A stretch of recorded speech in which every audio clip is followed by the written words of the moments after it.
కళ్ళ చూసినది నాదా ప్రాణేశ్వర ఎవరి కన్నీరు ఎక్కడి కన్నీరు ఉన్నది ఇది అన్న ఉన్న వారి కన్నీరా అన్న లేని వారి కన్నీరా అరటి గొడ్డు రాలి కన్నీరా పురుడు గొడ్డు రాలుగా పాటించి చూడవయ్యా పాటించి చూడవయ్యా జంగమయ్యా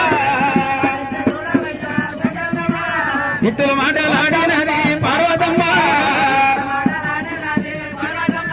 అటువంటి కనుకనే పార్వతమ్మ చెప్పినప్పుడు దేవాశంకరుడు కళ్ళ చూసినాడు ఆ గుడ్డ మెట్టి కంటి కాటికి పెట్టి కలియోగమంత కళ్ళ చూడబట్టనమ్ము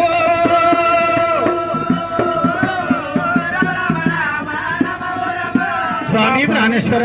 పార్వతమ్మ ఇది అన్న ఉన్న వారి కన్నీరా అన్న లేని వారి కన్నీరా గొడ్డు కన్నీరా గోద కన్నీరా 12 లక్షల పక్షిజాలం ఉన్నది 33 కోట్ల మురుగజాలం దేవదానవ మానవ యోధాన యోధులల్లా